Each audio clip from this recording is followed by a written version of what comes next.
अब जीन पियाजे जी की परिभाषाओं के बारे में बात कर लेते हैं। आपको पता है जीन पियाजे जी की स्टेटमेंट, कथन, परिभाषाओं से भी प्रश्न पूछे जा सकते हैं। तो जीन पियाजे जी का संज्ञानात्मक विकास मानव की बुद्धि व विकास से संबंधित है। सीखने का अर्थ ज्ञान निर्माण करना है। किसने कहा है या किसकी परिभाषा है कि सीखने का अर्थ ज्ञान निर्माण करना है? जीन पियाजे जी की परिभाषा है।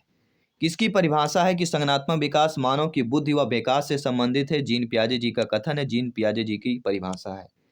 बच्चे सक्रिय ज्ञान निर्माण तथा नन्हे वैज्ञानिक हैं जो संसार के बारे में अपने सिद्धांतों की रचना करते हैं। किसने कहा? जीन पियाजे जी ने कहा।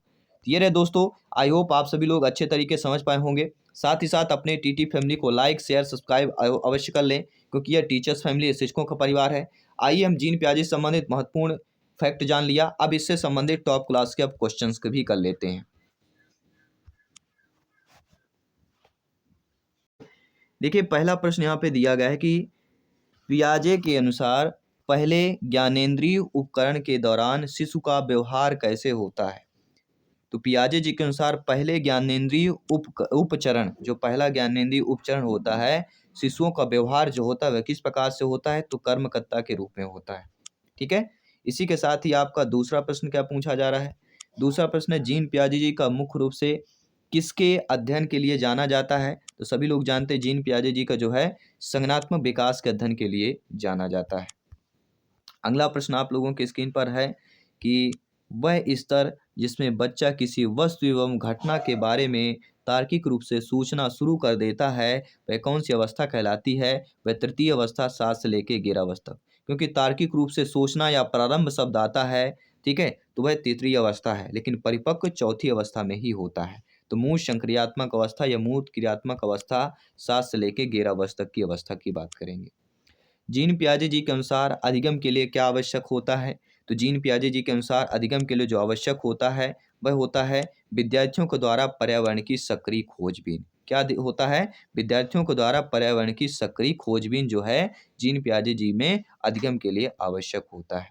इसी के साथ ही अगला प्रश्न है जीन पियाजे जी के अनुसार नवीन जानकारी में संशोधन की प्रक्रिया को क्या कहते हैं? तो जीन पियाजे जी के अनुसार नवीन जानकारी में संशोधन की प्रक्रिया को ही क्या कहा जाता है? समावेशन कहा जाता है। अगला जो प्रश्न दिया गया है कि जीन पियाजे जी के अनुसार संज्ञानात्मक विकास के किस अवस्था में बालक वस्तु को पहचानने की कोशिश करता है तथा जैविक क्रियाओं को अपनाता है? अब देखिए बच्चा क्या कर रहा है? वस्तु को पहचानने की कोशिश कर रहा है, यानी प्रयास कर रहा है, और जैविक क्रियाओं को भी अपना रहा है। तो यह कहलाएगा संवेदी गामक अवस्था। जन्म से लेके जो हमारी 2 वर्ष तक की अवस्था है वह कहलाती संवेदी गामक अवस्था, शैशवावस्था 0 से लेके 2 वर्ष तक की अवस्था। अगला जो प्रश्न है कि जीन पियाजे जी ने किस अवस्था को खोज की अवस्था कहा है? तो हम सभी लोग जानते हैं जीन पियाजे जी ने पूर्व संक्रियात्मक अवस्था, द्वितीय अवस्था को खोज की अवस्था कहा है। अगला प्रश्न स्क्रीन पर है। जीन पियाजे जी के अनुसार बच्चों का चिंतन वयस्कों की अपेक्षा कैसा होता है? तो जीन पियाजे जी के अकॉर्डिंग देखा जाए बच्चों का जो चिंतन है वयस्कों की अपेक्षा देखा जाए तो वह प्रकार में भिन्न होता है बजाय मात्रा के। मात्रा में भिन्न नहीं होता लेकिन प्रकार में भिन्न होता है। अगला पियाजे जी के अनुसार विकास को प्रभावित करने में किसकी भूमिका महत्वपूर्ण होती है? तो जीन पियाजे जी के अनुसार विकास को प्रभावित करने में जो भूमिका महत्वपूर्ण होती है वह कहलाती है भौतिक विश्व के साथ अनुभव। ठीक है। अगला प्रश्न स्क्रीन पर आपके है कि जीन पियाजे जी के सिद्धांत के अनुसार व्यक्ति के संज्ञानात्मक विकास को क्या प्रभावित नहीं करता है? तो पियाजे जी के अनुसार व्यक्ति के संज्ञानात्मक विकास को जो है आपके सामाजिक अनुभव जो है आपका प्रभावित नहीं करता है। अगला प्रश्न है अमूर्त वैज्ञानिक चिंतन के लिए क्षमता का विकास किस अवस्था की एक विशेषता होती है? तो अमूर्त वैज्ञानिक चिंतन की ये क्षमता का विकास जिस अवस्था के लिए विशेषता कहलाती है वह हमारी चौथी अवस्था कहलाती है, क्योंकि अमूर्त का संबंध किससे होता है? औपचारिक संक्रियात्मक अवस्था या क्रियात्मक अवस्था की बात करते हैं। जीन पियाजे जी की चौथी अवस्था 11 से लेके 15 तक की अवस्था की बात करते हैं। इसी के साथ ही अगला प्रश्न है पियाजे जी के सिद्धांत के अनुसार बच्चा सीखता है। तो जीन पियाजे जी के अनुसार बच्चा कैसे सीखता है? तो अनुकूलन की प्रक्रिया द्वारा जो है बच्चा सीखता है। अगला प्रश्न है पियाजे जी के संज्ञानात्मक विकास के सिद्धांत के अनुसार संवेदी क्रियात्मक अवस्था कौन सी कहलाती है? चाहे संवेदी क्रियात्मक पूछा जाए, चाहे संवेदी गामक अवस्था पूछा जाए, जन्म से लेकर 2 वर्ष तक की अवस्था कहलाती है। अगला जो प्रश्न है पियाजे जी के अनुसार संज्ञानात्मक बाल विकास की अवस्थाएं कितनी हैं? तो पियाजे जी के अनुसार संज्ञानात्मक बाल अवस्थाओं की 4 अवस्था है। पहली जन्म से लेकर 2 वर्ष तक की अवस्था संवेदी पेशी या गामक अवस्था, 2 से लेकर 7 वर्ष तक की अवस्था पूर्व संक्रियात्मक अवस्था, 7 से लेकर 11 वर्ष तक की जो अवस्था कहलाती है वह मूल संक्रियात्मक अवस्था और 11 से लेकर 15 वर्ष तक अमूर्त या औपचारिक संक्रियात्मक अवस्था कहलाती है। अगला प्रश्न है, जीन पियाजे जी एवं लेव वाइगोस्की जैसे संरचनावादी अधिगम को किस रूप में देखते हैं? तो जीन पियाजे जी साथ ही साथ लेव वाइगोस्की ये दोनों संरचनावादी हैं और इन दोनों संरचनावादी अधिगम को जो है सक्रिय विनियोजन के अर्थ निर्माण की प्रक्रिया के रूप में देखते हैं। अगला प्रश्न यहाँ पे दिया गया है कि पियाजे जी के अनुसार विकास की पहली अवस्था के दौरान बच्चा सबसे बेहतर सीखता है तो इंद्रियों के प्रयोग से सीखता है, क्योंकि इसी को ही इंद्रिय जनित गामक अवस्था भी इसीलिए कहा जाता है। अगला है, पियाजे जी के अनुसार मूल संक्रियात्मक का स्तर किस अवस्था में घटित होता है या किस अवधि में घटित होता है? तो पियाजे जी के अनुसार मूल संक्रियात्मक अवस्था का 7 से लेकर 11 वर्ष तक के स्तर के अवधि में घटित होता है। अगला जो प्रश्न है, किसी वस्तु के स्थायित्व की अवधारणा पियाजे जी के विकास के किस चरण से प्राप्त हो जाती है? तो किसी वस्तु के स्थायित्व की अवधारणा जो है जीन पियाजे जी के संवेदी गामक के संदर्भ में जो है चरण पर प्राप्त हो जाती है, यानी पहली अवस्था जन्म से लेके 2 वर्ष तक की अवस्था संवेदी जनित गामक अवस्था या इंद्रिय जनित गामक अवस्था की बात करेंगे। अगला है, जीन पियाजे जी के संज्ञानात्मक विकास के चरणों के अनुसार इंद्रिय गामक या संवेदी प्रेरक अवस्था किसके साथ संबंधित है? ये दोस्तों आपके अनुकरण, स्मृति और मानसिक निरूपण के साथ संबंधित हो जाती है। अगला जो प्रश्न है, पियाजे जी के संज्ञानात्मक विकास के सिद्धांत से निहितार्थ निकालते हुए ग्रेड 6 to 8 के शिक्षक को अपनी कक्षा में क्या करना चाहिए? आप सभी लोग भावी अध्यापक अध्यापिकाएं या शिक्षक बंधु हैं। जब आपकी नियुक्ति होगी आपसे प्रश्न पूछा जाएगा कि पियाजे जी के संज्ञानात्मक विकास के सिद्धांत के अकॉर्डिंग जो है निहितार्थ निकालते हुए ग्रेड 6 to 8 के शिक्षक को अपनी कक्षा में क्या करना चाहिए? तो ऐसी समस्याएं प्रस्तुत करनी चाहिए जिसमें तर्क आधारित समाधान की आवश्यकता होती है। आइए आप बात करेंगे अगले प्रश्न की। किस अवस्था में सामाजिक खेल का विकास होता है? तो जो मूल संक्रियात्मक अवस्था होती जीन पियाजे जी की तृतीय अवस्था होती है 7 से लेकर 11 वर्ष तक की अवस्था, इसमें जो है सामाजिक खेल का विकास होता है। अगला प्रश्न है, पियाजे जी के अनुसार 2 से 7 वर्ष के बीच एक बच्चा संज्ञानात्मक विकास की किस अवस्था में होता है? तो संज्ञानात्मक विकास की पूर्व संक्रियात्मक अवस्था में होता है।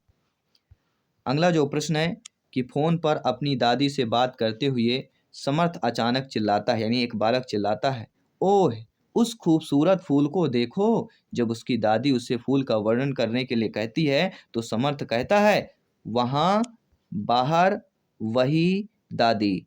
आखिरकार यह निराश हो जाता है और फोन काट देता है। यह किसका उदाहरण होगा? इस प्रकार के एक प्रश्न जरूर पूछा जाएगा। यह ईगो अहम केंद्रण या ईगोसेंट्रिज्म का उदाहरण हो जाता है।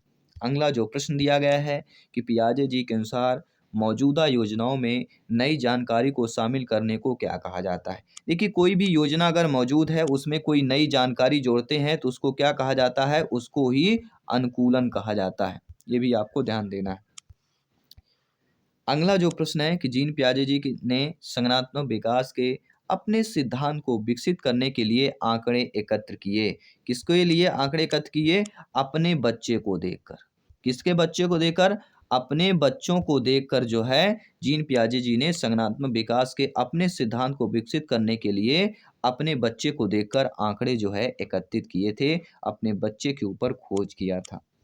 पियाजे जी के अनुसार संज्ञानात्मक विकास की द्वितीय अवस्था कहलाती है पूर्व संक्रियात्मक अवस्था। 2 से लेकर 7 वर्ष तक की अवस्था, ठीक है, पूर्व संक्रियात्मक अवस्था की बात करते हैं। अगला जो प्रश्न है, जीन पियाजे जी के अनुसार प्रस्तुत संरक्षण के प्रत्यय से तात्पर्य क्या होता है? तो जीन पियाजे जी के अनुसार प्रस्तुत संरक्षण के प्रत्यय से तात्पर्य होता है कुछ भौतिक गुणधर्म वही रहते हैं चाहे बाहरी आकृतियां बदल जाएं। अगला जो प्रश्न है, जीन पियाजे जी के संज्ञानात्मक विकास के सिद्धांत की पूर्व संक्रियात्मक अवस्था का आयु समूह क्या कहलाता है? तो पूर्व संक्रियात्मक अवस्था का जो आयु समूह कहलाता है हम कई बार जिक्र कर चुके हैं, 2 से लेकर 7 वर्ष तक की अवस्था का कहलाता है।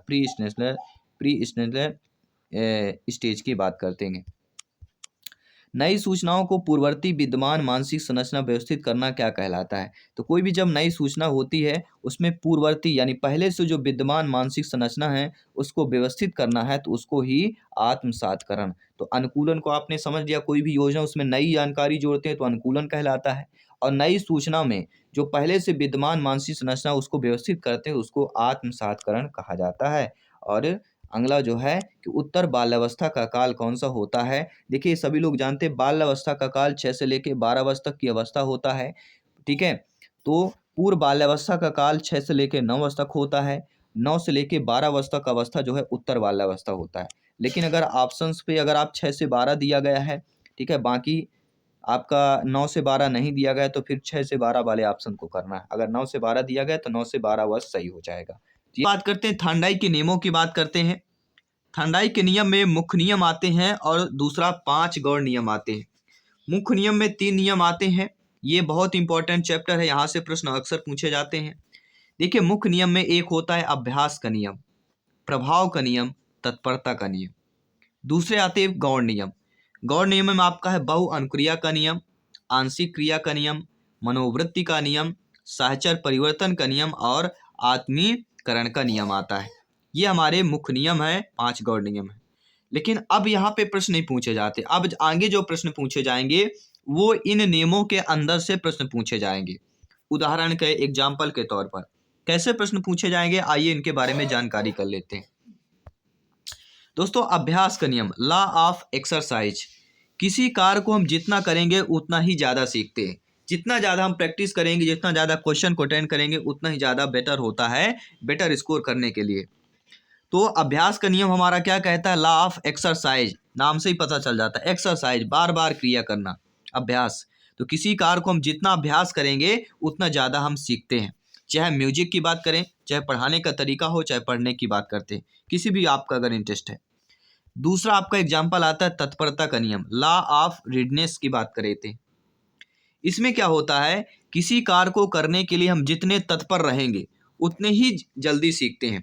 किसी भी कार्य को हम जितना ज़्यादा आप लोग तत्पर रहेंगे, किसी को बाइक चलाने का तत्पर रहता है तो आप जल्दी से बाइक चला लेते हैं। एक अपने आप मोटिवेशन होता है, एक अपने आप एनर्जी होती है, बस ये कार्य करना है, किसी बोला नहीं और आप करने के लिए तैयार हो जाते हैं। जैसे मॉर्निंग वॉक करना हो, व्यायाम करना हो, रनिंग करना हो, तो आप अपने आप उस समय अलार्म लगा होता है फिर भी आप उसके पहले उठ जाते हैं। तो ये क्या होता है, मतलब उस चीज़ पर आप तत्पर हैं, ठीक है। तो हम जितने तत्पर रहेंगे उतना ही जल्दी सीखते हैं। क्या कहता है, तत्परता का नियम हो जाता है।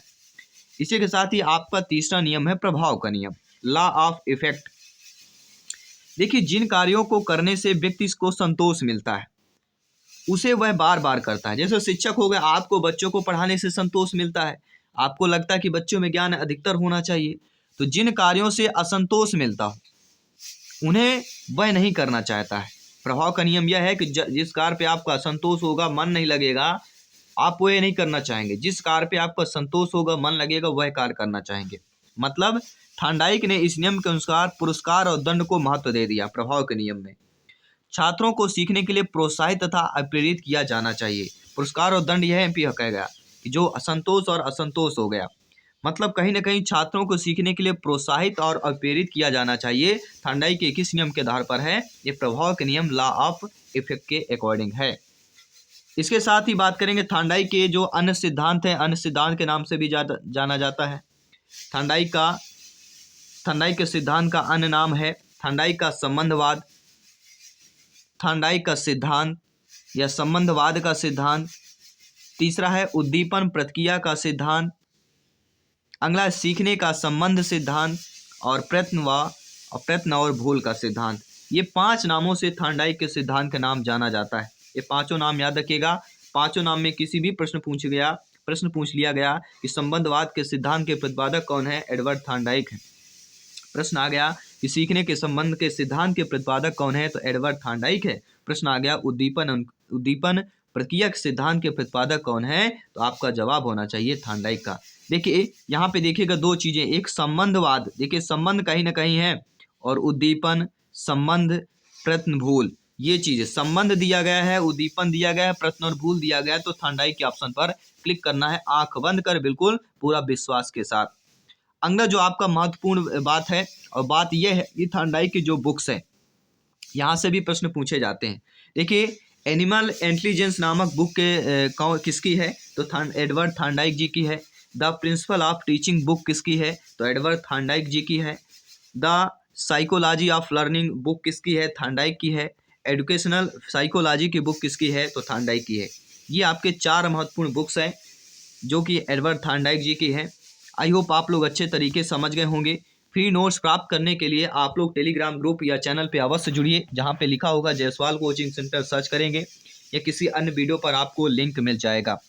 इसके साथ साथ अब आइए थॉर्नडाइक जी जो अभी तक जितने भी टीटी एग्जाम हुए हैं उनसे संबंधित जो थॉर्नडाइक के प्रश्न पूछे गए हैं उन सभी प्रश्नों को करेंगे और संभावित प्रश्न भी करेंगे, कुछ मॉडरेट प्रश्न भी करेंगे। तो आइए इन प्रश्नों को अटेंड करते हैं और आपका फीडबैक जान लेते हैं।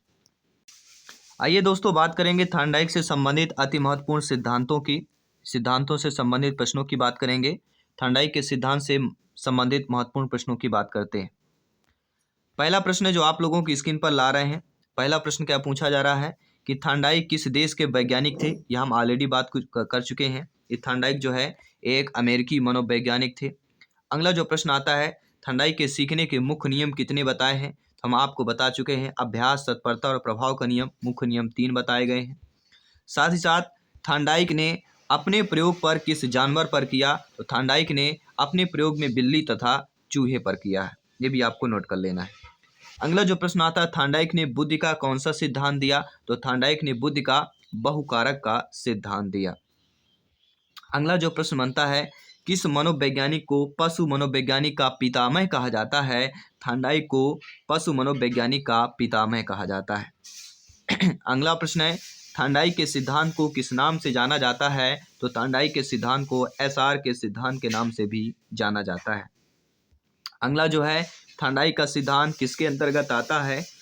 तो थॉर्नडाइक का सिद्धांत संबंधवाद। मैंने कहा है थॉर्नडाइक के सिद्धांत में संबंध का जिक्र अवश्य आएगा। जहाँ भी संबंध आए, उद्दीपन आए, आपको करना है थॉर्नडाइक मनोवैज्ञानिक की बात करते हैं।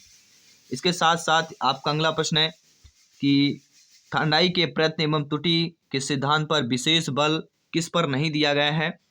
यह एक निगेटिविटी है थॉर्नडाइक के सिद्धांत में। तो थॉर्नडाइक के प्रयत्न और जो त्रुटि का सिद्धांत है इसमें समझ पर विशेष बल नहीं दिया गया है। आइए बात करते हैं अगले प्रश्न की।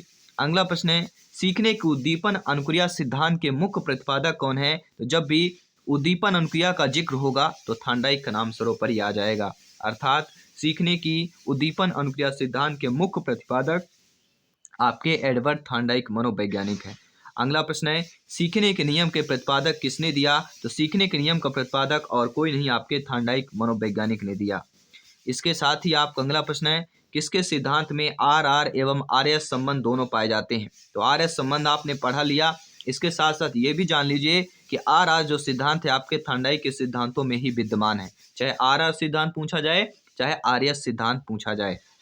इसके साथ ही आपका अगला प्रश्न है कि किसी क्रिया को बार बार दोहराने का या किसी क्रिया को बार बार दोहराने से उसका संबंध जो है दृढ़ हो जाता है, मजबूत हो जाता है, थॉर्नडाइक के किस सिद्धांत का एग्जाम्पल है? तो थॉर्नडाइक के अभ्यास का नियम हो जाता है।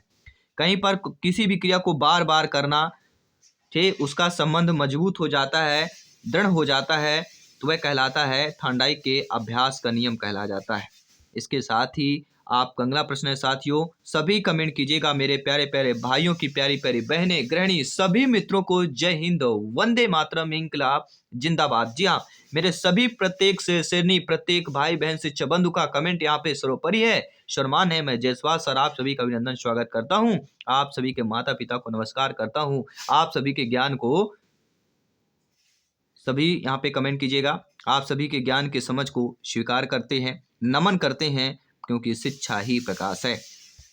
साथियों, आप सभी जानते हैं बुद्धि का जो बहुकारक का सिद्धांत है किसने दिया? एडवर्ड थॉर्नडाइक ने दिया है। साथ ही साथ हम बात कर चुके, चाहे आरआर सिद्धांत पूछा जाए चाहे एसआर पूछा जाए, एसआर थ्योरी के जन्मदाता कौन है? तो आपके एडवर्ड थॉर्नडाइक मनोवैज्ञानिक हैं। अगर प्रश्न पूछा जाता है कि प्रयास एवं त्रुटि का सिद्धांत किसने दिया, आपका जवाब होना चाहिए एडवर्ड थॉर्नडाइक मनोवैज्ञानिक ने दिया। अगर एग्जाम में यह प्रश्न पूछा जाता है कि सत्य तथ्यों के दृष्टिकोण से उत्तम प्रक्रिया की शक्ति ही बुद्धि है, यह किसने कहा है? तो सभी लोग जानते हैं कि सत्य तथा तथ्यों के दृष्टिकोण से उत्तम प्रतिक्रियाओं की शक्ति ही बुद्धि है। किसने कहा? थांडाइक मनोवैज्ञानिक ने कहा था। ये भी आपको नोट कर लेना है। साथ ही साथ ये भी नोट करते जाना है कि आप घोड़े को पानी ले जा सकते हैं, आप जो है घोड़े को पानी तक ले जा सकते हैं, पर उसे पानी पीने के लिए मजबूर नहीं कर सकते हैं। ये किस सिद्धांत का एग्जाम्पल है? सीखने की बुद्धि का सिद्धांत है। जी हाँ, अगर आप जो है देखिए, हम क्या है, आपको एक रास्ता बता सकते हैं, आपकी क्लास करा सकते हैं, लेकिन आपको पढ़ने को मजबूर, क्योंकि आपको पढ़ना है, आपके मन से आपके अंदर एक दृढ़ संकल्प होना चाहिए, आपके अंदर मोटिवेशन होना चाहिए, आपके अंदर अभिप्रेरणा होनी चाहिए। तो आप घोड़े को पानी तक तो ले जा सकते हैं, लेकिन वो पानी पीने के लिए मजबूर नहीं कर सकते हैं। उसकी चॉइस होगी, उसका प्यासा होगा तभी वह पानी पिएगा। तो यह किसका सिद्धांत के एग्जाम्पल है? सीखने की बुद्धि के सिद्धांत के एग्जाम्पल हो जाता है। साथ ही साथ मनोवैज्ञानिक थांडाइक ने व्यक्ति को किस आधार पर बांटा है? तो एडवर्ड जो मनोवैज्ञानिक थांडाइक, इन्होंने चिंतन एवं कल्पना शक्ति के आधार पर व्यक्ति को बांटा है। किसके आधार पर? चिंतन एवं कल्पना शक्ति के आधार पर बांटा है। अगला प्रश्न है, तत्परता का नियम किसने दिया? एडवर्ड थांडाइक ने तत्परता का नियम दिया। अगला प्रश्न अगर पूछा जाता है कि धीमी गति से सीखने वाले बालकों के अध्यापन के लिए अधिक उपयोगी जो सिद्धांत है वह कौन सा है? वह है थांडाइक का सिद्धांत। तो थांडाइक का सिद्धांत किस प्रकार के बच्चों के लिए है? जो धीमी गति से सीखने वाले बच्चे होते हैं।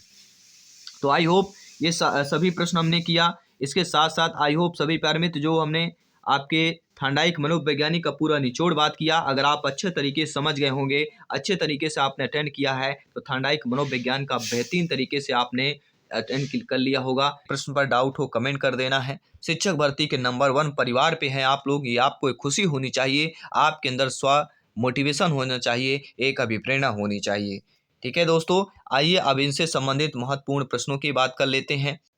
तो बीएफ स्किनर के सिद्धांत के आधारित महत्वपूर्ण प्रश्नों की बात करेंगे। BF Skinner operant conditioning theory by Jaiswal sir. आइए बात करते हैं, पहले प्रश्न की बात कर लेते हैं जो आप लोगों के स्क्रीन पर है। पहला प्रश्न पूछा जा रहा है कि बीएफ स्किनर किस प्रकार के मनोवैज्ञानिक थे? कार्यात्मक मनोवैज्ञानिक थे, संज्ञानात्मक थे, प्रयोगात्मक थे या व्यवहारवादी मनोवैज्ञानिक थे? तो बीएफ स्किनर जो है किस प्रकार के मनोवैज्ञानिक थे? आपके एक व्यवहारवादी, आपके बिहेवियरिस्ट की बात करेंगे। द बिहेवियर ऑफ लर्निंग की बुक किसकी है? तो सभी लोग जानते हैं बीएफ स्किनर इनकी बुक ही है। तो व्यवहारवादी एक मनोवैज्ञानिक थे। दूसरा प्रश्न आप लोगों के स्क्रीन पर पूछा जा रहा है कि भोजन खालिस्तान रेनफोर्सर के लिए, क्योंकि पैसा रेनफोर्सर के लिए है। अब यहाँ पे सकारात्मक नकारात्मक होगा, नकारात्मक सकारात्मक होगा, यानी निगेटिव पॉजिटिव होगा, प्राथमिक गौड़ होगा, प्राइमरी सेकेंडरी होगा या सेकेंडरी प्राइमरी होगा, ये आपको कमेंट करके बताना है। तो भोजन जो होता है प्राथमिक रेनफोर्स के लिए है, क्योंकि पैसा जो होता है वह गौण रेनफोर्स के लिए होता है।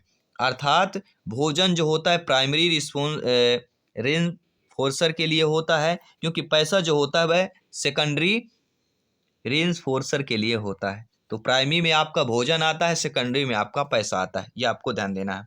प्राथमिक में भोजन और गौण जो होता है, सेकेंडरी जो होता है वह किस में आता है? पैसा में। ये चीजें आपको नोट कर लेना है। अगला प्रश्न आप लोगों के स्क्रीन पर है। सुदृढ़ीकरण के 2 व्यापक प्रकार के कार्यक्रम कौन कौन से हैं? निरंतर और रुक रुक कर, स्थिर और यादृच्छिक, प्राथमिक और माध्यमिक या निहित और स्पष्ट होता है। सभी कमेंट कीजिएगा मेरे प्यारे प्यारे मित्र, मेरे शिक्षक बंधु, भाई बहन, सभी कमेंट कीजिएगा। जायसवाल सर आप सभी का अभिनंदन स्वागत करते हैं। तो साथियों, सुदृढ़ीकरण के 2 व्यापक प्रकार के कार्यक्रम जो होते हैं वह कौन कौन से कहलाते हैं?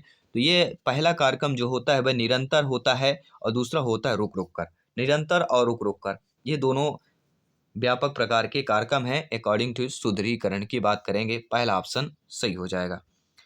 इसी के साथ ही हम बात करते हैं अगले प्रश्न की। अगला प्रश्न है, इनमें से कौन सा शिक्षण रणनीति स्किनर द्वारा अपने बॉक्स प्रयोग के लिए नियोजित विधि नहीं थी? नेगेटिव प्रश्न है, तो ये आपको समझ लेना। नकारात्मक सजा नियोजित विधि नहीं थी, सकारात्मक सजा नियोजित विधि नहीं थी, सकारात्मक सुदृढ़ीकरण या फ्लेक्सिबो। तो हम सभी लोग जानते हैं कि जिस शिक्षण रणनीति में स्किनर द्वारा अपने बॉक्स प्रयोग के लिए नियोजित विधि थी वह होगा एक नकारात्मक सजा थी, सकारात्मक सजा दोनों थी और सकारात्मक शुद्धिकरण थी। लेकिन जो आपका एक फ्लेसबो है, एक इन तीनों ऑप्शन से आपको एक अलग डिफरेंट ऑप्शन भी दिख रहा है। तो जो फ्लेसबो है, यह शिक्षण नदी रणनीति जो है स्किनर द्वारा अपने बॉक्स प्रयोग के लिए नियोजित विधि नहीं थी। तो अकॉर्डिंग टू क्वेश्चंस हमारा फोर्थ ऑप्शन यहाँ पे डी वाला ऑप्शन सही हो जाएगा। इसी के साथ ही आपका अगला प्रश्न है कि अनुबंधित तथा अनअनुबंधित उद्दीपक एक साथ किस में दिए जाते हैं? क्रिया प्रसूत अनुबंध में दिए जाते हैं, सहकालिक में दिए जाते हैं, ऐच्छिक अनुबंध में दिए जाते हैं, या इन सभी में दिए जाते हैं? देखिए, अनुबंधित तथा अनअनुबंधित उद्दीपक जो होते हैं एक साथ किस में दिए जाते हैं? सहकालिक अनुबंध में दिए जाते हैं। एक साथ मतलब सह, दोनों की सह से एक साथ सह, दोनों चीजें एक सेम है। जब हम समझ लेते हैं तो उत्तर को, प्रश्न के उत्तर को समझना, आंसर को सही सटीक आंसर देना हम समझ जाते हैं। या आप लोग के अनुभव से आएगा, जब बार बार ये सारी चीजें करेंगे तो आपको ऑलरेडी समझ में आ जाएगा। अगला प्रश्न है, क्रिया प्रसूत अनुबंधन व्यक्ति के किस व्यवहार को स्पष्ट करता है? मानसिक व्यवहार को, शारीरिक व्यवहार को, ऐच्छिक व्यवहार को, या सामाजिक व्यवहार को? तो क्रिया प्रसूत अनुबंधन जो होता है व्यक्ति के किस व्यवहार को स्पष्ट करता है? ये व्यक्ति के इलेक्टिव अर्थात ऐच्छिक व्यवहार को स्पष्ट करता है। सी वाला ऑप्शन सही हो जाएगा। अगला प्रश्न स्क्रीन पर है। अगला प्रश्न है, भोजन, पैसा, प्रशंसा आदि ये सारी क्या चीजें होती हैं? सामाजिक पुनर्बलन होता है, धनात्मक पुनर्बलन होता है, ऋणात्मक पुनर्बलन होता है, या क्रियात्मक पुनर्बलक होता है? सभी लोग बताइए कौन सा पुनर्बलक होता है? तो भोजन, पैसा, प्रशंसा ये सारी चीजें धनात्मक पुनर्बलक होती हैं। बी ऑप्शन यहाँ पे सही हो जाएगा। देखिए, भोजन मिल रहा है तो हमें संतोष होता है, पैसा आज के लिए सबसे इंपॉर्टेंट बन चुका है, अगर हम प्रशंसा है, ये तीनों चीजें जिसके पास हैं तो सभी लोग समझ सकते हैं, वो समझ सकता है कि भाई मेरे पास सब कुछ है, भोजन भी है, पैसा भी है, और प्रशंसा मतलब उसके चेहरे पे खुशी भी है। ठीक है, तो बी ऑप्शन यहाँ पे हो जाएगा, ये धनात्मक पुनर्बलक कहला जाएगा। अगला जो प्रश्न है कि कौन से पुनर्बलक जो होते हैं प्राणी को पलायन तथा परिहार की अनुक्रिया सिखाते हैं? ऐसे पुनर्बलक जो प्राणी व्यक्ति को पलायन तथा परिहार की अनुक्रिया सिखाते हैं, क्या वह पुनर्बलक धनात्मक है, ऋणात्मक है, क्रियात्मक है, या पलायनी पुनर्बलक हो जाएंगे? देखिए, पलायन शब्द दे दिया गया तो आप पलायनी पे नहीं जाना है। ठीक है, कुछ चीजें समझ लेना है। तो ऐसी पुनर्बलक जो प्राणी को पलायन तथा परिहार की अनुक्रिया सिखाते हैं वह ऋणात्मक होता है। आपको कहीं किसी जगह से भागना पड़े, आपको किसी जगह से जाना पड़े, ठीक है, परिहार की अनुक्रिया हो, तो ऐसा पुनर्बलक आपको ऋणात्मक नेगेटिव कहला जाता है। बी ऑप्शन सही हो जाएगा। आइए बात करते हैं अगले प्रश्न की। अंग्रेजी पाठ सीखने का जो है, अंग्रेजी पाठ सीखने का गणित सीखने पर कोई प्रभाव नहीं पड़ता है तो उसे क्या कहा जाता है? मतलब अगर आप अंग्रेजी का पाठ सीखते हैं और जो पहले से गणित का पाठ बनता है वह आपको अंग्रेजी का पाठ प्रभावित नहीं करता है, गणित का बन ही रहा है, साथ ही जब अंग्रेजी का सीखते हैं अंग्रेजी का भी बनने लगता है, मतलब पिछड़ा पढ़ा हुआ आपका आगे का पढ़ा हुआ अगर कोई प्रभाव नहीं पड़ता है तो उसे क्या कहा जाता है? आपके अनुकूल अंतरण, प्रतिकूल अंतरण, शून्य अंतरण, या धनात्मक अंतरण? देखिए कौन सा ट्रांसफर कहा जाएगा। तो जब आपका कोई प्रभाव ही नहीं हो रहा, ना धनात्मक हो रहा, न ऋणात्मक हो रहा, न बढ़ रहा, न घट रहा, जब कोई प्रभाव नहीं होता तो वह कहलाता शून्य अंतरण, जीरो ट्रांसफर होता है। ना आपके अकाउंट में पैसा आ रहा, ना आपके अकाउंट से पैसा जा रहा, तो ये क्या कहलाएगा? जीरो ट्रांसफर कहलाएगा, तो शून्य अंतरण कहला जाएगा। सी वाला ऑप्शन हमारा सही हो जाएगा। अगला प्रश्न है, संस्कृत सीखने के बाद हिंदी सीखना सरल हो जाता है तो यह किस अधिगम की श्रेणी में आता है? अब देखिए, कोई भी व्यक्ति अगर संस्कृत सीख लेता है तो हिंदी सीखना सरल क्यों हो जाता है? क्योंकि उसकी काफ़ी सारी चीज़ें मिलती, चाहे व्याकरण हो, ठीक है, चाहे उनके संबंधित हो। अगर व्याकरण मिल रहा है तो हमें पता है जो संस्कृत सीख जाएगा वो हिंदी भी सीखना सरल आसान हो जाता है। इसका रीजन क्या है? ये कौन से अधिगम की श्रेणी में आता है? एक पॉजिटिव ट्रांसफर में आएगा, या सब्सिडरी सहायक अंतरण में आ जाएगा, या कंप्लीमेंट्री में आ जाएगा पूरक अंतरण में, या ऑल ऑफ द अबव, या उपरोक्त सभी की बात करेंगे। देखिए साथियों, कोई भी सब्जेक्ट सीखने के बाद, चाहे यहाँ पे संस्कृत ही क्यों ना दिया जाए, तो संस्कृत सीखने के बाद हिंदी सीखना सरल हो जाता है। ये किस विधि पर आएंगे? धनात्मक अंतरण हो जाएगा, क्योंकि हमारा सहायक हो रहा है। पुरानी चीज पढ़ने से, अगर आपने डीएड बीएड में जो चीज पढ़ा होगा, आज आपको टीटी एग्जाम को फतेह करने में, टीटी एग्जाम में सिलेक्शन पाने में वो काम आ रहा है, तो ये कौन सा पॉजिटिव ट्रांसफर कहला जाएगा? धनात्मक अंतरण कहला जाएगा। पहला ऑप्शन यहाँ पे सही हो जाएगा। इसी के साथ ही हम बात करते हैं आपके अगले प्रश्न की। अगला प्रश्न यह है कि वह अधिगम जो व्यवहार के प्रभाव का परिणाम होता है क्या कहलाता है। ऐसा अधिगम बताना है जो व्यवहार के प्रभाव का परिणाम होता है, जो आपका व्यवहार है उसके प्रभाव के द्वारा जो परिणाम होता है वह क्या कहलाता है, वह क्रिया प्रसूत अनुबंधन कहलाता है। ऑपरेंट कंडीशनिंग की बात करते हैं, पहला ऑप्शन सही हो जाएगा। इसी के साथ ही आपका अगला प्रश्न स्क्रीन पर है कि स्किनर के अनुसार जो है भाषा परिवेश में सीखी जाती है, भाषा अंतः क्रिया से सीखी जाती है, भाषा सीखना एक अत्यंत जटिल प्रक्रिया है, या भाषा अनुकरण के द्वारा सीखी जाती है। तो हम सभी जानते हैं स्किनर के अकॉर्डिंग जो परिभाषा है कि भाषा किसके द्वारा सीखी जाती है, भाषा अनुकरण के द्वारा सीखी जाती है। डी ऑप्शन यहाँ पे सही हो जाएगा। आइए बात करते हैं अगले प्रश्न की। यदि हम बार बार अर्थात हर बार वांछित प्रक्रिया को सुदृढ़ करते हैं तो इसका उपयोग कर रहे हैं, निरंतर सुदृढ़ीकरण का उपयोग कर रहे हैं, वृद्धिशील सुदृढ़ीकरण का, अंतरायिक या आकस्मिक सुदृढ़ीकरण का उपयोग कर रहे हैं। दोस्तों आप सभी लोग जानते हैं ज्ञानी सर्वव्याख्याता है, भावी अध्यापक अध्यापिकाएं हैं कि यदि हम हर बार बार वांछित प्रक्रिया को सुदृढ़ करते हैं, मजबूत करते हैं, तो ये कौन सी प्रक्रिया कहला जाती है, निरंतर सुदृढ़ीकरण कहला जाती है, लगातार सुधारात्मक कहला जाता है।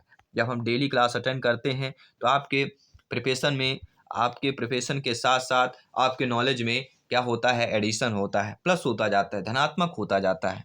ठीक है। अगला प्रश्न है सकारात्मक सजा खाली स्थान व्यवहार और नकारात्मक सजा खाली स्थान व्यवहार है। देखिए जो सकारात्मक सजा होती है, नकारात्मक सजा, ये दोनों का व्यवहार पूछा जा रहा है। तो हम सभी लोग जानते हैं जो सकारात्मक सजा होती है वह कमजोर करता है, लेकिन जो नकारात्मक सजा होती है वह आपको कमजोर करता है। क्या आपका कौन सा ऑप्शन सही होगा? सकारात्मक सजा जो होती है कमजोर करती है, या नकारात्मक सजा, ठीक है, कमजोर व्यवहार, कौन सा होगा? ये आपको कमेंट करके बताना, फीडबैक करके बताना है कि कौन सा कमजोर होगा, कौन सा मजबूत होगा, या कौन सा सही होगा या कौन सा गलत होगा। यह आपको कमेंट करके फीडबैक करके बताना है इस प्रश्न का उत्तर क्या होने वाला है। ठीक है। साथ ही साथ अंतिम प्रश्न कर लेते हैं कि संचालक कंडीशनिंग प्रक्रिया में शुद्धिकरण की भूमिका कैसी होती है। तो संचालक कंडीशनिंग की प्रक्रिया में शुद्धिकरण की जो भूमिका होती है वह आश्चर्यजनक रूप से महत्वपूर्ण होती है। पहला ऑप्शन यहाँ पे सही हो जाएगा। तो दोस्तों बीएफ स्किनर के सिद्धांत से संबंधित आधारित महत्वपूर्ण प्रश्न कर लिया। बीएफ स्किनर का पूरा सिद्धांत का